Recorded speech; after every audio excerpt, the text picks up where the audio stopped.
ಕರ್ನಾಟಕ ದಲಿತ ಸಂಘರ್ಷ ಸಮಿತಿಯಿಂದ ಬೀದರ್ ಜಿಲ್ಲಾ ಶಾಖೆ ವತಿಯಿಂದ ಪತ್ರಿಕಾಗೋಷ್ಠಿಗೆ ಬಂದಿರತಕ್ಕಂಥ ಪತ್ರಿಕಾ ಮಾಧ್ಯಮದವರಿಗೆ ಪ್ರಪ್ರಥಮ ಸ್ವಾಗತವನ್ನು ಕೋರ್ತೇನೆ. ನನ್ನ ಹೆಸರು ಡಾಕ್ಟರ್ ಅಶ್ವಥ್ ನಾರಾಯಣ ಅಂತೆಜ, ರಾಜ್ಯಾಧ್ಯಕ್ಷರು ಕರ್ನಾಟಕ ದಲಿತ ಸಂಘರ್ಷ ಸಮಿತಿ. ನನ್ನ ಜೊತೆಗೆ ರಾಜ್ಯ ಸಮಿತಿ ಸದಸ್ಯರಾದ ಅನ್ಮಯ ಮಾಸ್ಟ್ರು, ಮತ್ತೊಬ್ಬ ರಾಜ್ಯ ಸಮಿತಿ ಸದಸ್ಯರಾದ ರವಿ ಕುಮಾರ್ ಬೆಂಗಳೂರು, ಜೊತೆಗೆ ರಾಜ್ಕುಮಾರ್ ಗುನಾಳಿ ರಾಜ್ಯ ಸಮಿತಿ ಸದಸ್ಯರು, ಮತ್ತು ನಮ್ಮ ಡಿ ಪ್ರಭಾಕರ ಏಕಂಬಕರ್ ಜಿಲ್ಲಾ ಸಂಯೋಜಕರು ಬೀದರ್, ಮಿಲಿಂದ ಜಿ ಜಿಲ್ಲಾ ಉಪಾಧ್ಯಕ್ಷರು ಬೀದರ್, ಮಹೇಶ್ ಡಿಗ್ಗೆ ಜಿಲ್ಲಾ ಸಂಯೋಜಕರು ವಿದ್ಯಾರ್ಥಿ ಒಕ್ಕೂಟ, ಸೋಲೋಮನ್ ಮೆತ್ರಿ ತಾಲೂಕು ಸಂಯೋಜಕರು ಬೀದರ್ ದಕ್ಷಿಣ, ಮತ್ತು ಅಹಮದ್ ಅವರು ಅಂಬೇಡ್ಕರ್ ಯುವಸೇನೆ ಜಿಲ್ಲಾಧ್ಯಕ್ಷರು ನಿತಿ ಸುಪ್ಪಿ ಅಂಬೇಡ್ಕರ್ ಯುವಸೇನೆ ಅಧ್ಯಕ್ಷರು. ನಾವೆಲ್ಲರೂ ಕೂಡ ನಮ್ಮೆಲ್ಲ ಜೊತೆಗೆ ಪತ್ರಿಕಾಗೋಷ್ಠಿಯಲ್ಲಿ ಕುಳಿತಿದ್ದಾರೆ. ನಾವು ಪತ್ರಿಕಾಗೋಷ್ಠಿ ಕರೆದರೆ ಉದ್ದೇಶ ಏನಂತಂದರೆ 18ನೇ ಲೋಕಸಭಾ ಚುನಾವಣೆ ದೇಶದ ಭವಿಷ್ಯವನ್ನು ರೂಪಿಸ್ತಕ್ಕಂಥ ಭಾರಿ ಗಂಭೀರವಾದ ಚುನಾವಣೆ ಇದಾಗಿದೆ. ಅಂಬೇಡ್ಕರ್ ಕೊಟ್ಟಂಥ ಮತದಾನ, ಅಂಬೇಡ್ಕರ್ ಕೊಟ್ಟಂಥ ಓಟಿನ ಹಕ್ಕು ಸದ್ಬಳಕೆ ಆಗಬೇಕು, ದುರ್ಬಳಕೆ ಆಗಬಾರ್ದು ಅನ್ನೋ ಕಾರಣಕ್ಕಾಗಿ ಈ ದೇಶದಲ್ಲಿ ಸುಮಾರು 10 ವರ್ಷದಿಂದ BJP ಮತ್ತು RSS ನೇತೃತ್ವದ ಮೋದಿ ಸರ್ಕಾರ ದೇಶದ ಎಲ್ಲ ರಂಗದಲ್ಲೂ ಸಂಪೂರ್ಣ ವಿಫಲವಾಗಿದೆ. ಮಾತೆತ್ತಿದರೆ ಅವರು ಈ ದೇಶದಲ್ಲಿ ನಾವು ಸಂವಿಧಾನ ಬದಲಾವಣೆ ಮಾಡ್ತೀವಿ ಅಂತ ಹೇಳ್ತಾರೆ. ಅವರ ಒಬ್ಬ ಸಂಸತ್ ಸದಸ್ಯರು ಅನಂತಕುಮಾರ್ ಹೆಗಡೆ ಅವರು ನಾವು ಸಂವಿಧಾನ ಬದಲಾವಣೆ ಮಾಡ್ತೀವಿ ಅಂತ ಹೇಳಿದ್ರು ಕೂಡ ಅವ್ರ ಮೇಲೆ ಯಾವುದೇ ಕ್ರಮ ತೆಗೆದುಕೊಳ್ಳಿಲ್ಲ, ಅವ್ರ ಮೇಲೆ ಯಾವುದೇ ರಾಷ್ಟ್ರದ್ರೋಹದ ಕೇಸು ಬುಕ್ ಮಾಡಲಿಲ್ಲ. ಅಂತಂದರೆ ಇವರ ಮನಸ್ಥಿತಿ ಯಾವ ರೀತಿ ಇದೆ ಅಂದರೆ ಸಂವಿಧಾನ ಬದಲಾಯಿಸೋದಕ್ಕೆ ನಾವು ಸಿದ್ಧವಾಗಿದ್ದೀವಿ ಅನ್ನೋದು ತೀರ್ಮಾನ BJP ಅವರಲ್ಲಿದೆ. ಆ ಕಾರಣಕ್ಕಾಗಿ ಈ ದೇಶದಲ್ಲಿ ಸಂವಿಧಾನ ಉಳಿಬೇಕು, ಈ ದೇಶದಲ್ಲಿ ಪ್ರಜಾಪ್ರಭುತ್ವ ಉಳಿಬೇಕು, ಈ ದೇಶದಲ್ಲಿ ಬಹುತ್ವ ಉಳಿಬೇಕು, ಸರ್ವ ಜನರು ಸಮಾನವಾಗಿ ಬದುಕಬೇಕು, ಇದು ಶಾಂತಿಯ ತೋಟ. ಆ ಕಾರಣಕ್ಕಾಗಿ ನಾವು ದಲಿತ ಸಂಘರ್ಷ ಸಮಿತಿ ಒಂದು ತೀರ್ಮಾನಕ್ಕೆ ಬಂದಿದ್ದೇವೆ. ಕಳೆದ ಮಾರ್ಚ್ 14ನೇ ತಾರೀಕು ಎಲೆಕ್ಷನ್ ನೋಟಿಫಿಕೇಷನ್ ಆಯಿತು. ಆವತ್ತಿಂದ ನಾವು ಎಲ್ಲರ ಜೊತೆ ಮಾತಾಡಿ KBCC ಅಧ್ಯಕ್ಷರ DK ಶಿವಕುಮಾರ್ ಅವರು ಇರ್ಬೋದು, ಅಥವಾ ನಮ್ಮ ಮುಖ್ಯಮಂತ್ರಿಗಳು ಸಿದ್ದರಾಮಯ್ಯನವರು, ಮತ್ತು AICC ಅಧ್ಯಕ್ಷರಾದ ಮಲ್ಲಿಕಾರ್ಜುನ್ ಖರ್ಗೆ ಅವರು, ಮತ್ತು ಇವರೆಲ್ಲರ ಜೊತೆ ಮಾತಾಡಿ ಈ ದೇಶಕ್ಕೆ ಅನಿವಾರ್ಯವಾಗಿ ಇಂಡಿಯಾ ಒಕ್ಕೂಟ ಅಧಿಕಾರಕ್ಕೆ ಬರಬೇಕು ಅನ್ನೋ ತೀರ್ಮಾನಕ್ಕೆ ನಾವು ದಲಿತ ಸಂಘರ್ಷ ಸಮಿತಿ ಇಡೀ ರಾಜ್ಯಾದ್ಯಂತ 31 ಜಿಲ್ಲೆಗಳಲ್ಲಿ ಬೆಂಬಲ ಕೊಟ್ಟಿದ್ದೇವೆ. ನಾವು ಯಾಕೆ ಈ ಮಾತನ್ನು ಹೇಳ್ತಾ ಇದ್ದೀವಿ ಅಂತಂದರೆ ಭಾರಿ ನೋವಿನಿಂದ ಈ ದೇಶದಲ್ಲಿ ಇದ್ದೇವೆ. ಇವತ್ತು ದಲಿತರು, ರೈತರು, ಕಾರ್ಮಿಕರು, ಅಲ್ಪಸಂಖ್ಯಾತರು, ಬಡಜನರು ಭಾರಿ ಕಷ್ಟದ ಪರಿಸ್ಥಿತಿಯಲ್ಲಿ ಬದುಕ್ತಾ ಇದ್ದೇವೆ. 15 ಲಕ್ಷ ರೂಪಾಯಿ ನಾವು ಕೊಡ್ತೀವಿ ಅಂತೇಳಿ 10 ವರ್ಷದಿಂದ ಘೋಷಣೆ ಮಾಡಿದಂಥವರು 15 ಪೈಸಾ ಕೊಡಲಿಲ್ಲ. ಮತ್ತು ಸಬ್ಕಾ ಸಾಥ್ ಸಬ್ಕಾ ವಿಕಾಸ್ ಅಂತ ಹೇಳಿದರು, ಯಾವುದು ಕಲ್ಯಾಣ ಆಗಲಿಲ್ಲ. ಮತ್ತು ಬೆಲೆ ಏರಿಕೆ ನಿಯಂತ್ರಣ ಮಾಡಲಿಲ್ಲ. ಮತ್ತು ಎಲೆಕ್ಟ್ರೋಲ್ ಬಾಂಡ್ ಮುಖಾಂತರ ದೇಣಿಗೆ ತಗೊಂಡ್ರು, ಪಕ್ಷದ ಹೆಸರಲ್ಲಿ ಪಕ್ಷಕ್ಕೆ ತಗೊಂಡ್ರು. ಇದು ಬಹುದೊಡ್ಡ ಭ್ರಷ್ಟಾಚಾರ ನಡೆದಿದೆ. ಅದರ ಜೊತೆಗೆ ಕೋವಿಡ್ ಲಸಿಕೆ ಹಾಕುವಂಥ ವಿಚಾರದಲ್ಲಿ ದೇಶ ಕೋವಿಡ್ ಲಸಿಕೆಯಲ್ಲಿ ಜನ ಸಾಯ್ತಾ ಇದ್ದರೆ ಆ ಕೋವಿಡ್ ಲಸಿಕೆ ಹಾಕುವಾಗ ಕೋವಿಡ್ ಲಸಿಕೆಯಲ್ಲಿ ಇವತ್ತು ಅವ್ರು ಕೋರ್ಟ್ ಮುಂದುಗಡೆ ಅಪ್ಡೇಟ್ ಹಾಕಿದ್ದಾರೆ. ನಾವು ಕೋವಿಡ್ ಲಸಿಕೆ ಅದು ಪ್ರಾಣಕ್ಕೆ ಅಪಾಯ ಇದೆ ಅಂತೇಳಿ ಯಾವ ಕಂಪ್ನಿಯವರು ಒಪ್ಕೊಂಡಿದ್ದಾರೆ. ಅಂಥ ಅಪಾಯಕಾರಿ ಕೋವಿಡ್ ಲಸಿಕೆಯನ್ನು ಕೊಟ್ಟು ಈ ದೇಶದಲ್ಲಿ ಸುಮಾರು 150 ಕೋಟಿ ಜನರ ಭವಿಷ್ಯ ಏನಾಗ್ತದೆ, ಅವರ ಆರೋಗ್ಯದ ಪರಿಸ್ಥಿತಿ ಏನಾಗ್ತದೆ, ನಾವೆಲ್ಲರೂ ಕೂಡ ಗಂಭೀರವಾಗಿ ಚಿಂತನೆ ಮಾಡಬೇಕಾಗಿದೆ. ನಾವು ಈ ದೇಶದಲ್ಲಿ ನಮ್ಮ ಓಟು ನಮ್ಮ ತೆರಿಗೆ ಇಷ್ಟೇ ಇರೋದು ಪ್ರಜಾಪ್ರಭುತ್ವ ಅಂದರೆ. ನಮ್ಮ ಓಟು ನಮ್ಮ ಹಕ್ಕು, ನಮ್ಮ ತೆರಿಗೆ ನಮಗಾಗಿ ಸದ್ಬಳಕೆ ಆಗಬೇಕು. ನಾವು ಕೊಟ್ಟಂಥ ಓಟಿಂದ, ನಾವು ಕೊಟ್ಟಂಥ ತೆರಿಗೆಯಿಂದ ದೇಶದ ಕಲ್ಯಾಣ ಆಗಬೇಕು, ರಾಷ್ಟ್ರದ ಕಲ್ಯಾಣ ಆಗಬೇಕು, ರಾಜ್ಯದ ಕಲ್ಯಾಣ ಆಗಬೇಕು, ಜಿಲ್ಲೆ ಕಲ್ಯಾಣ ಆಗಬೇಕು. ಈ ಕೆಲಸ ಮಾಡೋದು ಬಿಟ್ಟು ಇವರು ಬೇರೆ ರೀತಿ ಏನೇನೋ ಮಾಡೋಕ್ಕೆ ಹೊರಡ್ತಾ ಇದ್ದಾರೆ. ಅದರಿಂದ ದೇಶಕ್ಕೆ ಖಾತ್ರಿ ಇಲ್ಲ, ಭವಿಷ್ಯ ಇಲ್ಲ. ಯಾವುದೇ ಕಾರಣಕ್ಕೆ ಈ ದೇಶದಲ್ಲಿ BJP ಮತ್ತು RSS ನೇತೃತ್ವದ ಮೋದಿ ಸರ್ಕಾರ ದೇಶವನ್ನು ಬಿಟ್ಟು ಹೋಗಬೇಕಾಗಿದೆ. ಈ ದೇಶದಿಂದ ಅವರನ್ನು ನಾವು ಆಚೆ ಕಳಿಸ್ಬೇಕಾಗಿದೆ. ಈ ದೇಶದ ಪರಿಸ್ಥಿತಿಯಲ್ಲಿ ಭಾರಿ ಎಲ್ಲ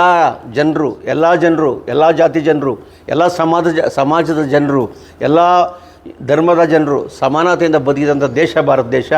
ಈ ಭಾರತ ದೇಶಕ್ಕೊಂದು ಪರಂಪರೆ ಇದೆ. ಇಂಥ ದೇಶಕ್ಕೆ ವಿಶ್ವ ಮೆಚ್ಚುವಂಥ ಸಂವಿಧಾನವನ್ನು ಡಾಕ್ಟರ್ ಬಾಬಾ ಸಾಹೇಬ್ ಅಂಬೇಡ್ಕರ್ ಅವರು ಕೊಟ್ಟಿದ್ದಾರೆ. ಆ ಸಂವಿಧಾನದ ಅಡಿಯಲ್ಲಿ ಸರ್ವರಿಗೆ ಸಮಪಾಲು, ಸರ್ವರಿಗೆ ಸಮಬಾಳು ಅನ್ನುವ ನ್ಯಾಯ ಇದೆ. ಆ ನ್ಯಾಯ ಎಲ್ರಿಗೂ ಅಪ್ಲೈ ಆಗುತ್ತೆ. ಇಲ್ಲೆಲ್ಲರೂ ಕೂಡ ನ್ಯಾಯಯುತವಾಗಿ ಶಾಂತಿಯಿಂದ ಬದುಕಬೇಕಾಗುತ್ತೆ, ನೆಮ್ಮದಿಯಿಂದ ಬದುಕಬೇಕಾಗುತ್ತೆ.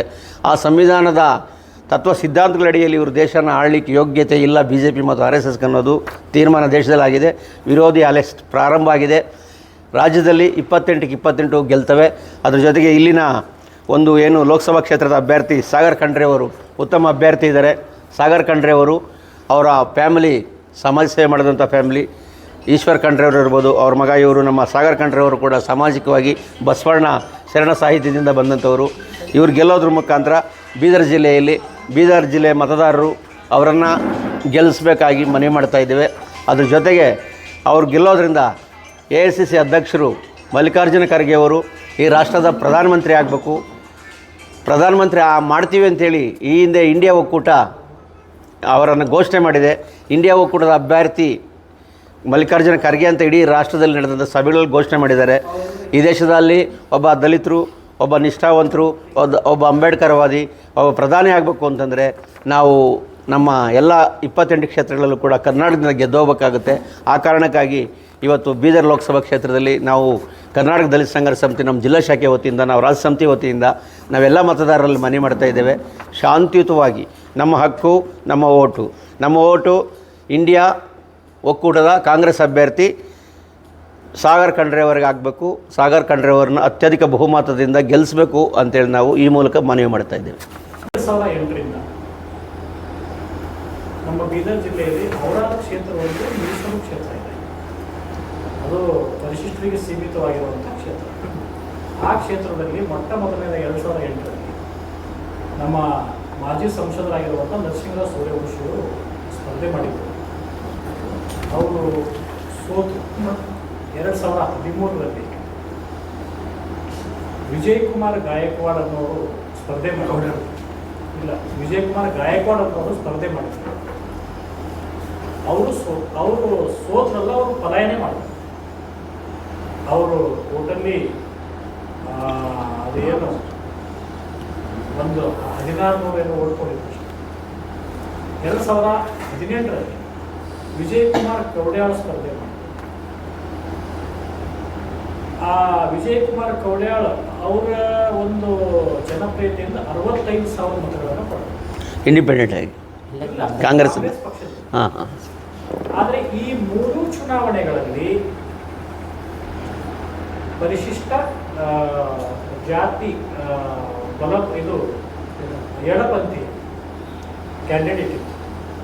2023ನೇ ಚುನಾವಣೆಯಲ್ಲಿ ಮೊಟ್ಟ ಮೊದಲನೇದಾಗಿ 7 ಜನ ಮುಖ್ಯಮಂತ್ರಿಗಳ ಕೈಯಲ್ಲಿ ಕೆಲಸ ಮಾಡಿರುವಂಥ ಒಬ್ಬ ಮೇಧಾವಿ, ವಿದ್ಯಾವಂತ, ಅಷ್ಟೇ ನುರಿತ ಒಬ್ಬ ನಮ್ಮ ಬಲಪಂಥೀಯ ಕ್ಯಾಂಡಿಡೇಟ್ ಡಾಕ್ಟರ್ ಭೀಮಸೇನರಾವ್ ಶಿಂದೆ ಅವರು ಸ್ಪರ್ಧೆ ಮಾಡಿದರು. ಈ 4 ಚುನಾವಣೆಗಳಲ್ಲಿ KPCC ಕಾರ್ಯಾಧ್ಯಕ್ಷರಾಗಿದ್ದಂಥ ಈಶ್ವರ್ ಖಂಡ್ರೆ ಅವರು ಈ 4 ಜನರ ಒಂದು ಪ್ರಚಾರಕ್ಕೆ ಹೋಗಿಲ್ಲ ಅನ್ನುವಂಥ ಒಂದು ಆರೋಪ ಇದೆ. ಯಾರು ಅಂದರೆ ಇದು BJPಯಲ್ಲಿರುವಂಥ ನಿಮ್ಮ ದಲಿತ ಮುಖಂಡರದೇ ಆರೋಪ ಇದೆ. ಅಂದರೆ ನಮ್ಮ ದಲಿತರನ್ನು ಚೆನ್ನಾಗಿ ತುಳಿಯುವಂಥ ಒಂದು ಕೆಲಸವನ್ನು ಈಶ್ವರ್ ಖಂಡ್ರೆ ಅವರು ಮಾಡಿದ್ದಾರೆ. ಅವರ BJPಯ ಒಂದು ಕ್ಯಾಂಡಿಡೇಟ್ ಜೊತೆ ಹೊಂದಾಣಿಕೆ ಮಾಡಿಕೊಂಡು ಪ್ರಭು ಚವ್ಹಾಣ್ ಅವರನ್ನು 3 ಸಾರಿ ವಿಧಾನಸಭೆಗೆ ಒಯ್ಯುವಂಥ ಒಂದು ಕೆಲಸವನ್ನು ಮಾಡಿದ್ದಾರೆ ಅನ್ನುವಂಥ ಒಂದು ಆರೋಪ ಮಾಡ್ತಾರೆ. ಇದಕ್ಕೆ ನೀವೇನಂತೀವಿ? ನಾವು ಈ ವಿಚಾರದಲ್ಲಿ ಅವ್ರ ಗಮನಕ್ಕೆ ತಂದಿದ್ದೀವಿ. ಇದಾಗಿರ್ತಕ್ಕಂಥ ವಿಚಾರ ನೀವು ಹೇಳಿದ ರೀತಿ ಜನನೂ ಹೇಳಿದ್ದಾರೆ, ನಮ್ಮ ಲೀಡರ್ಸು ಹೇಳಿದ್ದಾರೆ, ಅವ್ರ ಗಮನಕ್ಕೆ ತಂದಿದ್ದೀವಿ, ಸರಿಪಡಿಸ್ಕೊಳ್ತೀವಿ ಅಂತ ಹೇಳಿದ್ದಾರೆ. ಅದ್ರ ಜೊತೆಗೆ ನಮ್ಮದು ಕೂಡ ಅವ್ರ ಹತ್ರ ಒಂದು ಮನವಿ ಮಾಡಿದ್ದೇವೆ, ಒತ್ತಾಯ ಮಾಡಿದ್ದೇವೆ. ನೀವು ಇನ್ನು ಮುಂದೆ ಯಾವುದೇ ಎಡಪಂಥೀಯ ಬಲಪಂಥೀಯ ಇಲ್ಲ, ಎಡಬಲ ಅನ್ನೋದಿಲ್ಲ, ಎಡಬಲ ಅನ್ನೋದು ಜಗಳ ಆಡ್ತಾ ಇಲ್ಲ, ನಾವು ಯಾರೂ ಆಡೋದಿಲ್ಲ. ನೀವು ರಿಸರ್ವೇಷನ್ ನಿಜವಾದ ಅಸ್ಪೃಶ್ಯರು ಎಡಬಲ ಇವ್ರಿಗೆ ಯಾರಿಗಾದರೂ ಕೊಡಿ ಅಂತ ಹೇಳಿದ್ದೀವಿ. ಆ BJPಯಲ್ಲಿರ್ತಕ್ಕಂಥ ದಲಿತ ನಾಯಕರಿಗೆ ನಾವು ಕಿವಿಮಾತು ಹೇಳೋದೇನಂತಂದರೆ, ಹೋದ ಎಲೆಕ್ಷನಲ್ಲಿನೇ ಯಾಕೆ ಅಸ್ಪೃಶ್ಯರು, ನಿಜವಾದ ಅಸ್ಪೃಶ್ಯರಿಗೆ ಯಾಕೆ ಟಿಕೆಟ್ ಕೊಟ್ಟಿಲ್ಲ? ಬೇರೆ ಅಸ್ಪೃಶ್ಯರು ಅಲ್ಲದಂಥವ್ರು ಪಟ್ಟಿಯಲ್ಲಿ ಇದ್ದಾರೆ. ಈಗ 108 ಪಟ್ಟಿ ಇದೆ, 108 ಜಾತಿ ಇದ್ದಾವೆ, ನಿಮಗೂ ಗೊತ್ತಿದೆ. 108 ಜಾತಿಯಲ್ಲಿ ನಿಜವಾದ ಅಸ್ಪೃಶ್ಯರು ಎಡಬಲನೇ, ನಿಮಗೂ ಗೊತ್ತಿದೆ. ಅದಲ್ದವ್ರಿಗೆ ನೀವು ಯಾಕೆ ಕೊಟ್ರಿ? ಅವಾಗ ಯಾಕೆ ನೀವು ಪ್ರೊಟೆಸ್ಟ್ ಮಾಡಲಿಲ್ಲ? ಅದು ಕೂಡ ನಾವು ದಲಿತ ನಾಯಕರುಗಳಿಗೆ ಅದನ್ನು ಕೇಳಿದ್ದೀವಿ. ಅವ್ರಿಗೆ ತಪ್ಪಾಗಿದೆ ಅದು. ಅವರು ಅಲ್ಲಿ ಅವ್ರ ಮನೆಯಲ್ಲಿ ಆಗಿರ್ತಕ್ಕಂಥ ಅಪಾಯನ ಸರಿಪಡಿಸಿದ್ದಾನೆ, ಇಲ್ಲಿ ಸರಿಪಡಿಸೋಕ್ಕೆ ಬರೋದು ಸರಿಯಲ್ಲ. ಆದರೆ ಎಲ್ಲರೂ ಕೂಡ ನಾವು ಈ ವಿಚಾರದಲ್ಲಿ ನಾವು ರಾಜಿ ಆಗಿಲ್ಲ. ಮುಂದಿನ ಚುನಾವಣೆ ಬರೋದು 23 ಆಗಿದೆ, ಮತ್ತು 29ಕ್ಕೆ ಬರ್ಬೋದು, 28ಕ್ಕೆ ಬರ್ಬೋದು. ಆವಾಗ ಸರಿಪಡಿಸ್ತೀವಿ ಅಂತ ಹೇಳಿದ್ದಾರೆ ಅವರು. ಅದರಿಂದ ನಾವು ಆ ವಿಚಾರ ಈಗ ಎತ್ತಕ್ಕಾಗಲ್ಲ. ಈಗ ಪಾರ್ಲಿಮೆಂಟ್ ಇದೆ, ಆ ಪಾರ್ಲಿಮೆಂಟ್ ಇರೋದ್ರಿಂದ ಪಾರ್ಲಿಮೆಂಟಲ್ಲಿ ಗೆಲ್ಲಿಸ್ಬೇಕು ಅಂತ. ಅದಿದೆ, ಅದನ್ನು ಹೇಳಿದ್ದೀವಿ. ನೀವು ಕೇಳಿರೋ ಕ್ವಶನ್ ಭಾರಿ ಚೆನ್ನಾಗಿದೆ, ಸೂಕ್ತವಾಗಿದೆ. ನೀವು ಎಡಬಲ ಅಸ್ಪೃಶ್ಯರಿಗೆ ಅನ್ಯಾಯ ಆಗಿದೆ, ಅದನ್ನು ನೀವು ಅವರ ಅಪೀಲನ್ನು ಗ್ರಹಿಸಿ ಆ ಜನರ ಆಲೋಚನೆಗಳನ್ನು ಗ್ರಹಿಸಿ ಹೇಳಿದಿರಿ, ಒಳ್ಳೆಯ ಅಭಿಪ್ರಾಯನೇ. ಅದು ಸರಿಪಡಿಸ್ಬೇಕು. ಕ್ವಶನ್ ಕೇಳೋಂಥದ್ದು, ಬದುಕಿನ ಕ್ವಶನ್ ಕೇಳೋಂಥದ್ದು, ಆಮೇಲೆ ಸಮಾಜ ಬದಲಾವಣೆ ಆಗೋಂಥ ಕ್ವಶನ್ ಮಾಡೋಂಥದ್ದು ಬಹುತೇಕ ಕಮ್ಮಿ ಇದೆ. ಈ ಮಾತನ್ನ ಯಾಕಂದ್ರೆ ಕಳೆದ ಒಂದು ತಿಂಗಳ ಕೆಳಗೇನೆ ಸುಮಾರು ದಲಿತ ಸಂಘಟನೆಗಳಿಂದ ಒಂದು ಮನವಿ ಕೂಡ ಕೊಟ್ಟಿದ್ರು. ಏನು ಅಂದರೆ ಬೀದರ್ ನಗರಾಭಿವೃದ್ಧಿ ಪ್ರಾಧಿಕಾರದ ಅಧ್ಯಕ್ಷ ಚುನಾವಣೆ ಸಂದರ್ಭದಲ್ಲಿ ಅದು ಒಂದು ಈ ಸಾರಿ ಇರೋದಂದ್ರೆ ದಲಿತರಿಗೆ ಅಧ್ಯಕ್ಷಗಿರಿ ಕೊಡಬೇಕು ಅಂತ. ಆದರೆ ಆ ಸಂದರ್ಭದಲ್ಲೂ ಕೂಡ ಏನಂತಂದರೆ ಖಂಡ್ರೆ ಅವರು ತಮ್ಮ ಆಪ್ತರಿಗೆ ಏನದಂತಂದ್ರೆ ಅವಕಾಶ ಕೊಟ್ಟು ದಲಿತರಿಗೆ ಅನ್ಯಾಯ ಮಾಡಿದ್ದಾರೆ ಅನ್ನುವಂಥದ್ದು ಕೂಡ ನೇರವಾಗಿ ದಲಿತರೇ ಆರೋಪ ಮಾಡಿದರು. ಬಾಬು ಪಾಸ್ವಾನ್ ಆಗಲಿ ಅವರು ಕೆಲವೊಬ್ಬರು ಏನದಂದ್ರೆ ಬಹಿರಂಗವಾಗಿ ಏನದಂದ್ರೆ ಹೇಳಿಕೆಗಳನ್ನು ಮಾಡಿದರು. ಆ ವಿಚಾರ ಬಂದಾಗೆ BJP ಮುಖಂಡರು ಏನದಂದ್ರೆ ಈ ಒಂದು ಆರೋಪ ಮಾಡಿದರು. ಆ ಉದ್ದೇಶಕ್ಕೋಸ್ಕರ ನಿಮಗೆ ಇರಲಿ ಸರ್, ಸರಿಪಡಿಸ್ತೀವಿ ಸರ್. ಅದನ್ನು ಮತ್ತೆ ಅವ್ರ ಹತ್ರ ಒತ್ತಾಯ ಮಾಡಿ ನಾವೆಲ್ಲ ಮಾತಾಡಿ ಎಲೆಕ್ಷನ್ ಮುಗಿದೋಗುತ್ತೆ. 27ನೇ ತಾರೀಕು ಮುಗಿದೋಗುತ್ತೆ. ಅದಾದ ನಂತರ ನಾವು ಮುಂದಿನ ದಿನಗಳಲ್ಲಿ ಮಾತಾಡ್ತೀವಿ. ಮಲ್ಲಿಕಾರ್ಜುನ್ ಖರ್ಗೆ ಅವರು ಹಾಂ, ಕೇವಲ ನಮಗೂ ಬೇಕಾಗಿರುವಂಥ ವ್ಯಕ್ತಿ, ಹೌದು, ಸಮಾಜದ ವ್ಯಕ್ತಿ ಅವರು. ಇಡೀ ನಮ್ಮ ಕರ್ನಾಟಕ ರಾಜ್ಯಕ್ಕೆ ಬೇಕಾಗಿರುವಂಥ ವ್ಯಕ್ತಿ. ಹೌದೌದೌದು. ಆಮೇಲೆ ಅವ್ರ ಹತ್ರ ಇರುವಂಥ ಎಲ್ಲ ಸಮುದಾಯದವರು, ಬರೀ ಪರಿಶಿಷ್ಟರಂತಲ್ಲ, ಎಲ್ಲ ಸಮುದಾಯದವರೇನಂದ್ರೆ ಅವರಿಗೆ ಗೌರವ ಕೊಡುವಂಥ ಒಂದು ವ್ಯಕ್ತಿ. ನಿಜ. ಅಂಥ ವ್ಯಕ್ತಿ ಒಂದು ಪ್ರಧಾನಮಂತ್ರಿಗಳಾಗ್ತಾರೆ ಅನ್ನುವಂಥದ್ದು ಮೊದಲೇ ಇವರು ಕಾಂಗ್ರೆಸ್ನವರು ಡಿಕ್ಲೇರ್ ಮಾಡಿದರೆ ಭಾರತ ದೇಶದಿಂದ ಸಾಕಷ್ಟು ಸೀಟ್ ಬರ್ಬೋದಾಗಿತ್ತೇನೋ ಅಂತ ನಾನು. ಅಲ್ಲ, ಡಿಕ್ಲೇರ್ ಮಾಡಿದ್ದಾರೆ. ನೀವು ಪತ್ರಿಕೆಗಳು ನೋಡಿದ್ದೀರಿ, ನೀವು ನೋಡಿದ್ದೀರಿ, ಟಿ ವಿಗಳ ಚಾನಲ್ ಬಂದಿದೆ. ತುಮಕೂರು, ಬೆಂಗಳೂರು ಉತ್ತರ ದಕ್ಷಿಣ, ಮೈಸೂರು, ಹಾಸನ, ಚಿಕ್ಕಮಗಳೂರು, ಕೊಡಗು ಎಲ್ಲ ಆಗಿದೆ. ಈಗಿನ ಇದರಲ್ಲಿ ಬಾಗಲಕೋಟೆ, ರಾಯಚೂರು, ಕೊಪ್ಪಳ ಮತ್ತು ನಮ್ಮ ಗುಲ್ಬರ್ಗ, ಈಗ ಬೀದರು, ಇವೆಲ್ಲ ಮುಗಿಸ್ಕೊಂಡು ಬಂದಿದ್ದೀವಿ. ಈಗಾಗಲೇ ಎಲ್ಲ ಕಡೆ ಪ್ರವಾಸ ಮಾಡಿದ್ದೇವೆ. ಎಲ್ಲ ವಾತಾವರಣ ಒಳ್ಳೆಯ ವಾತಾವರಣ ಇದೆ. ಒಂದು ಆಡಳಿತದ ವಿರೋಧಿ ಅಲೆ ಇದೆ. ಒಂದನೇದಾಗಿ ನಮಗೆ ಎಲ್ಲ ಜನರು ಅಪೀಲ್ ಮಾಡ್ತಾ ಇದ್ದಾರೆ. ಯಾರು BJP ಓಟ್ ಹಾಕಿದ್ರು ಅವರೇ ಅಪೀಲ್ ಮಾಡ್ತಾ ಇದ್ದಾರೆ. ಬೆಲೆ ಏರಿಕೆ ನಿಲ್ಲಿಲ್ಲ, ಮತ್ತು 15 ಲಕ್ಷ ರೂಪಾಯಿ ಹಣ ಬರಲಿಲ್ಲ. ಕಪ್ಪು ಹಣ ದೇಶದಿಂದ ಭಾರತ ದೇಶಕ್ಕೆ ಬರಲಿಲ್ಲ. ಮತ್ತು ಈ ದೇಶದಲ್ಲಿ ಸಬ್ಕಾ ಸಾಥ್ ಸಬ್ಕಾ ವಿಕಾಸ್ ಆಗಲಿಲ್ಲ. ಅವ್ರೇನು ಗ್ಯಾರಂಟಿ ಹೇಳಿದರು, ಆ ಗ್ಯಾರಂಟಿಗಳಾಗಲಿಲ್ಲ. ಈಗ ಮೊನ್ನೆ ಹೋದ ವರ್ಷದಲ್ಲಿ DK ಶಿವಕುಮಾರ್ ಅವರು ಮತ್ತು ಸಿದ್ದರಾಮಯ್ಯನವರು ಕಾಂಗ್ರೆಸ್ ನೇತೃತ್ವದಲ್ಲಿ 5 ಗ್ಯಾರಂಟಿ ಹೇಳಿದರು. 5 ಗ್ಯಾರಂಟಿ ಈಗ ಕೊಟ್ಟಿದ್ದಾರೆ. ಮತ್ತು 5 ನ್ಯಾಯ 25 ಗ್ಯಾರಂಟಿ ಹೇಳಿದ್ದಾರೆ, ಕೊಡೋ ಗ್ಯಾರಂಟಿ ಇದೆ ಅಂತ ಹೇಳಿದ್ದಾರೆ. ಮೋದಿಯವರು ಇದಲ್ಲದೇ ನಾವು ಗ್ಯಾರಂಟಿ ಕೊಡ್ತೀವಿ ಅಂತ ಅವರು ಅನೌನ್ಸ್ ಮಾಡಿದ್ದಾರೆ. ಅವರ ಹೇಳಿರ್ತಕ್ಕಂಥ ಈ ಎಲ್ಲ ಗ್ಯಾರಂಟಿಗಳು 2 ಕೋಟಿ ಉದ್ಯೋಗ ಒಂದು 2 ಕೋಟಿ ಉದ್ಯೋಗ ಒಂದು ವರ್ಷಕ್ಕೆ ಕೊಡ್ತೀವಿ ಅಂತ ಹೇಳಿದರು. ಅದು ಬರಲಿಲ್ಲ. ಅವ್ರು ಹೇಳಿದ ಈ ಎಲ್ಲ ಗ್ಯಾರಂಟಿಗಳು ಕೂಡ ಸಫಲ ಆಗಲಿಲ್ಲ, ವಿಫಲ ಆಗಿದ್ದಾವೆ. ಅವ್ರು ಮುಂದೆ ಹೇಳೋ ಗ್ಯಾರಂಟಿಗಳು ಕೂಡ 0 ವಾರಂಟಿ ಅಂತ ನಾವು ಘೋಷಣೆ ಮಾಡಿದ್ದೇವೆ. ಆ ಕಾರಣಕ್ಕೆ ಒಳ್ಳೆಯ ವಾತಾವರಣ ಇದೆ. ನಾನು ರಾಜ್ಯಾಧ್ಯಕ್ಷ ದಲಿತ ಸಂಘರ್ಷ ಸಮಿತಿ, ಕರ್ನಾಟಕ ದಲಿತ ಸಂಘರ್ಷ ಸಮಿತಿ, ಡಾಕ್ಟರ್ ಅಶ್ವಥ್ ನಾರಾಯಣ ಅಂತ್ಯಜ. ನಮ್ಮ ಬೀದರ್ ಜಿಲ್ಲೆಗೆ ನಾನು ವಿಶೇಷವಾಗಿ ನನಗೆ ಭಾರಿ ಸಂತೋಷ ಏನಂತಂದರೆ, ಬಾಬಾ ಸಾಹೇಬ್ ಅಂಬೇಡ್ಕರ್ ಅವರು ಅತಿ ಹೆಚ್ಚಾಗಿ ಓಡಾಡಿರ್ತಕ್ಕಂಥ ಜಿಲ್ಲೆ ಇದು. ಅವರು ಬದುಕಿದಂಥ ಕಾಲದಲ್ಲಿ ಅತಿ ಹೆಚ್ಚಾಗಿ ಓಡಾಡಿರ್ತಕ್ಕಂಥ ಜಿಲ್ಲೆ ಇದೊಂದೇ ಕರ್ನಾಟಕದಲ್ಲಿ. ಕೆಲವು ಕಡೆಲ್ಲ ಬಂದಿದ್ದಾರೆ, ಅತಿ ಹೆಚ್ಚಾಗಿ ಬಂದಿರೋದು ಇಲ್ಲಿಗೇನೆ. ಸೊ ಇಲ್ಲಿಗೆ ಅವರು ಹೆಚ್ಚಾಗಿ ಓಡಾಡಿರೋದ್ರಿಂದ ಇಲ್ಲಿನ ವಾತಾವರಣ ಬೇರೆ ಇದೆ. ಇಲ್ಲಿನ ನಿಜವಾದ ಅಂಬೇಡ್ಕರ್ ವಾತಾವರಣ ಇಲ್ಲಿದೆ. ಬೀದರಲ್ಲಿ ಕೋಲಾರ ಗೋಲ್ಡ್ ಫೀಲ್ಡ್ ಎಷ್ಟು ಹಿಂಗಿದೆಯೋ ಹಂಗೆ ಬೀದರಲ್ಲಿ ಅಂಬೇಡ್ಕರ್ ಫೀಲ್ಡ್ ಇದು. ಬೀದರ್ ಈಸ್ ಅಂಬೇಡ್ಕರ್ ಫೀಲ್ಡ್ ಅಂತಿದೆ. ಎಲ್ಲರೂ ಪ್ರಜ್ಞಾವಂತರಿದ್ದಾರೆ ಇಲ್ಲಿ. ನಮ್ಮಲ್ಲಿ ನಾವಂತೂ ಜಾತಿ ನಂಬೋದಿಲ್ಲ. ನಮ್ಮಲ್ಲಿ ಜಾತಿ ವಿಚಾರ ಬರೋದು ಇಲ್ಲ. ನಾವು ಜಾತಿ ರಹಿತ ಸಮಾಜ ಬೇಕು, ಜಾತಿ ಬಿಟ್ಟು ದೇಶ ಕಟ್ಟು ಅಂತ ಹೇಳ್ತೀವಿ. ಅಂಬೇಡ್ಕರ್ ಬದ್ಧತೆಗೆ ಬದ್ಧವಾಗಿದ್ದೀವಿ. ಅಂಬೇಡ್ಕರ್ ಅವರು ಒಂದೇ ಜಾತಿಗೆ ಸಂವಿಧಾನ ಕೊಟ್ಟಿಲ್ಲ. ಸಂವಿಧಾನದಲ್ಲಿ ಎಲ್ರಿಗೂ ಅವಕಾಶ ಇದೆ. ಸೊ ಆ ನಿಟ್ಟಿನಲ್ಲಿ ನಾವು ಹೋಗೋಂಥದ್ದು. ಅದಕ್ಕೆ ವಿಶೇಷವಾಗಿ ಬೀದರ್ ಜಿಲ್ಲೆಯ ಜನ ಭಾರಿ ಪ್ರಜ್ಞಾವಂತರಿದ್ದಾರೆ ಸರ್. ಅದರಲ್ಲೂ ಕೂಡ ಈ ಥರ ಅನ್ಯಾಯ ಆದಾಗ ನೀವೇ ಕೇಳ್ತಾ ಇದ್ದೀರಿ. ಪಬ್ಲಿಕ್ಸ್ ಕೇಳಬೇಕಾಗಿತ್ತು, ನಮ್ಮಂಥವ್ರು ಕೇಳಬೇಕಾಗಿತ್ತು, ನಮ್ಮಂಥ ಸಂಘಟನೆಗಳವ್ರು ಕೇಳಬೇಕಾಗಿತ್ತು. ನೀವು ಕೇಳ್ತಾ ಇದ್ದೀರಿ. ನಿಮಗೆ ಬದ್ಧತೆ ಇದೆ. ಯಾಕೆ ಅಂತಂದರೆ ಪತ್ರಿಕೋದ್ಯಮ ಭಾರತದ ಪ್ರಜಾಪ್ರಭುತ್ವದ 4ನೇ ಅಂಗ. ನಿಮಗೆ ಭಾರಿ ಜವಾಬ್ದಾರಿ ಇದೆ ನೋಡಿ. ಆ ಒಂದು ಮಾನವೀಯತೆ ಯಾರ ಹತ್ರ ಇರಲ್ಲ, ನಿಮ್ಮ ಹತ್ರ ಇದೆ. ಅದಕ್ಕೆ ನಿಮ್ಗೆ ತುಂಬ ಧನ್ಯವಾದಗಳು ಸರ್. ದಲಿತ ಸಂಘರ್ಷ ಸಮಿತಿ ಪ್ರಾರಂಭ ಆಯಿತು. ನಾವೆಲ್ಲ ಪ್ರೊಫೆಸರು ಒಟ್ಟಿಗೆ ಇದ್ದವರೇ, ಬಿ ಕೃಷ್ಣಮ್ಮನವ್ರ ಜೊತೆಲಿ ಒಟ್ಟಿಗೆ ಇದ್ದವರು, ಒಂದೇ ಸಂಘಟನೆ. ಅದಾದಮೇಲೆ 85ರಲ್ಲಿ ಸ್ವಲ್ಪ ಸೈದ್ಧಾಂತಿಕ ತಿರುವು ಪಡೆದು ನಾವು ಹೊರಗೆ ಬಂದ್ವಿ. ಆವತ್ತಿಂದ ಹಿಂಗೆ ಬಣಗಳಿಲ್ಲ ಇಲ್ಲಿ, ಬಣಗಳಿಲ್ಲ. ಆವತ್ತಿಂದ ನಾನೇ ಅಧ್ಯಕ್ಷ ಇಲ್ಲಿ. ನಾನು ಚೇಂಜ್ ಆಗಿಲ್ಲ. ಎಲ್ಲ ಜಿಲ್ಲೆಗಳಲ್ಲೂ ಕೂಡ ನಾವು land for cultivation, site for living, land for cultivation, site for living ಅಂದರೆ ತಮ್ಮ ಅರ್ಥ ಮಾಡ್ಕೊಳ್ಳಿ. ಉಳುವವನಿಗೆ ಭೂಮಿ ಕೊಡಿ, ವಾಸ ಮಾಡೋಕ್ಕೆ ಮನೆ ಕೊಡಿ, ನಿರುದ್ಯೋಗ ಅಳಿಸಿ ಉದ್ಯೋಗ ಕೊಡಿ, ಮತ್ತು ಸ್ವಾಭಿಮಾನದಿಂದ ಬದುಕು ಕೊಡಿ ಅಂತ ನಮ್ಮ ದಲಿತ ಸಂಘರ್ಷ ಸಮಿತಿಯ ಪ್ರಣಾಳಿಕೆ ಕೂಡ ಇದನ್ನು ಅವತ್ತೇ ಮಾಡಿದ್ವಿ. ನಾವು 88ರಲ್ಲಿ ಹಾಸನದಲ್ಲಿ ಸಿಲ್ವರ್ ಜೂಬ್ಲಿ ಪಾರ್ಕಲ್ಲಿ ಮಣ್ಣಿನ ಮಕ್ಕಳ ಸಮಾವೇಶ ಮಾಡಿದ್ವಿ. ಆವತ್ತಿಂದ ಘೋಷಣೆ ಕೊಟ್ಟಿದ್ವಿ. ಅದೇ ರೀತಿಯೇ ಹೋರಾಟ ಮಾಡ್ಕೊಂಡೆ ಬರ್ತಾರೆ. ಬೇರೆ ಸಂಘಟನೆ ಸ್ನೇಹಿತರು ಮಾಡ್ತಾರೆ, ನಾವು ಯಾರನ್ನೂ ವಿರೋಧ ಮಾಡೋಕ್ಕೆ ಹೋಗಲ್ಲ. ಅವ್ರ ವ್ಯಾಪ್ತಿ ಅವ್ರು ಮಾಡ್ತಾರೆ. ಇಲ್ಲೂ ಕೂಡ ನಮ್ಮ ಅಪೀಲು ಆಗಿದೆ. ನೀವು ಹೇಳೋದು ನಿಮಗೂ ಅವ್ರ ನೋವು ಅರ್ಥ ಆಗಿದೆ. ಅವ್ರಿಗೆ ಅನ್ಯಾಯ ಆಗಿದೆ. ಅದನ್ನು ನಾವು ಮೊದಲಿಂದ ಹೇಳ್ತಾ ಬಂದಿದ್ದೇವೆ. ಅದು ಅವರ ಪಕ್ಷದ, ಕಾಂಗ್ರೆಸ್ ಪಕ್ಷದ ಆಂತರಿಕ ವಿಚಾರ. ನಾವು ದಲಿತ ಸಂಘರ್ಷ ಸಮಿತಿಯಿಂದ, ಜನಪರ ಸಂಘಟನೆಗಳಿಂದ ನಾವು ಮನವಿ ಮಾಡಿದ್ದೇವೆ. ನಾವು ಮನವಿಗೆ ಅವರು ಹೋಗೊಟ್ಟಿದ್ದಾರೆ, ಅನೌನ್ಸು ಮಾಡಿದ್ದಾರೆ. ಖರ್ಗೆ ಅವರನ್ನು ಪ್ರಧಾನಮಂತ್ರಿ ಮಾಡ್ತೀವಿ ಅಂತ ಮೊದಲೇ ಅನೌನ್ಸ್ ಮಾಡಿದ್ದಾರೆ. ಅದಕ್ಕೆ ನಾವು ಬೆಂಬಲವಾಗಿ ಅವರೇ ಪ್ರಧಾನಮಂತ್ರಿ ಆಗಬೇಕು ಅಂತ ನಾವು ಹೇಳಿದ್ದೇವೆ. ಸೊ ಆಗಿಬಿಟ್ರೆ ಒಳ್ಳೆಯ ದೇಶಕ್ಕೆ, ನಮ್ಮ ಭಾರತ ದೇಶಕ್ಕೆ ಎರಡನೇ ಕನ್ನಡಿಗರು, ಭಾರತ ದೇಶದ ಎರಡನೇ ಕನ್ನಡಿಗರು ಕರ್ನಾಟಕದಿಂದ ಪ್ರಧಾನಮಂತ್ರಿ ಆಗಲಿಕ್ಕೆ ಅವಕಾಶ ಆಗುತ್ತೆ. ಅದಕ್ಕೆ ನಾವು ಇಂಡಿಯಾ ಒಕ್ಕೂಟದಲ್ಲಿ ಜೊತೆಗೆ ಕಾಂಗ್ರೆಸ್ ಪಕ್ಷದಲ್ಲಿ ನಾವು ಮನವಿ ಮಾಡಿದ್ದೇವೆ.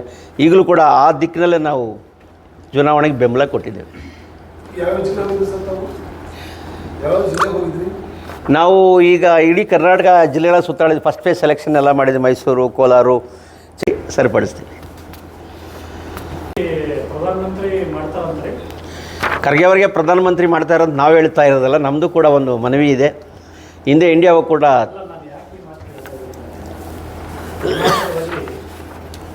ಅವರು ಗೃಹ ಸಚಿವರಾಗಿ, ನೀರಾವರಿ ಸಚಿವರಾಗಿ, ಶಿಕ್ಷಣ ಸಚಿವರಾಗಿ ಸಾಕಷ್ಟು ಅಭಿವೃದ್ಧಿ ಕೆಲಸಗಳನ್ನು ಮಾಡ್ತಾರೆ. ಅದು ಇಡೀ ರಾಜ್ಯಕ್ಕೆಲ್ಲ ರಾಷ್ಟ್ರ ಗೊತ್ತಿದೆ. ಅಷ್ಟೆಲ್ಲ ಆದರೂ ಸಹ ಅವರು ಯಾವಾಗ ಮುಖ್ಯಮಂತ್ರಿ ಆಗುವಂಥ ಸಂದರ್ಭ ಬಂದಾಗ ನಿಮ್ಮ ಪಕ್ಷದವರೇ ಏನದ ಅಂದ್ರೆ ಅವರನ್ನು ಬಹಳ ಕಟುವಾಗಿ ಟೀಕಿಸಿದರು. ಅದಕ್ಕೋಸ್ಕರ ಏನದಂದ್ರೆ ಅವರು ಅನಿವಾರ್ಯವಾಗಿ ಅವರಿಗೆ ಪಾರ್ಲಿಮೆಂಟಿಗೆ ಕಳಿಸುವಂಥ ಒಂದು ಹುನ್ನಾರ ಕೂಡ ನಡೀತು. ಇಲ್ಲಾಂದ್ರೆ ಅವರು ಈ ರಾಜಕಾರಣದಲ್ಲಿದ್ದರೆ 100% ಇವರು ನಮಗೆ ಮುಳ್ಳಾಗ್ತಾರನ್ನುವಂಥ ಕಾರಣಕ್ಕಾಗಿ ಅವರಿಗೆ ಪಾರ್ಲಿಮೆಂಟಿಗೆ ಕಳಿಸಿದ್ರು. ನಿಮ್ಮವರೇ ಒಳಸಂಚು ಮಾಡಿ ಅವರಿಗೆ ಚುನಾವಣೆಗೆ ಸೋಲಿಸಿದ್ರು. ಹಿಂದೆ ಬಾಬಾ ಸಾಹೇಬರಿಗೆ ಹೆಂಗೆ ಸೋಲಿಸಿದ್ರಾಗೆ. ಇವಾಗಂತೂ ಅವ್ರು ಚುನಾವಣೆಗೆ ನಿಂತಿಲ್ಲ. ರಾಜ್ಯಸಭೆಯ ವಿರೋಧ ಪಕ್ಷದ ನಾಯಕರಾಗಿ ಕೆಲಸವನ್ನು ಮಾಡ್ತಾ ಇದ್ದಾರೆ. ಆಮೇಲೆ ಈ ಒಂದು ತವರು ರಾಜ್ಯ ಅವರು ಇರೋದ್ರಿಂದ ನೀವು ಅಂದಂಗೆ 28 ಕ್ಷೇತ್ರ ಗೆದ್ರೂ ಸಹ ಅವರನ್ನು ಪ್ರಧಾನಮಂತ್ರಿಯನ್ನಾಗಿ ಮಾಡ್ತಾರೆ ಅಂತ ನಾನು ಕೇಳ್ತಾ ಇದ್ದೀನಿ.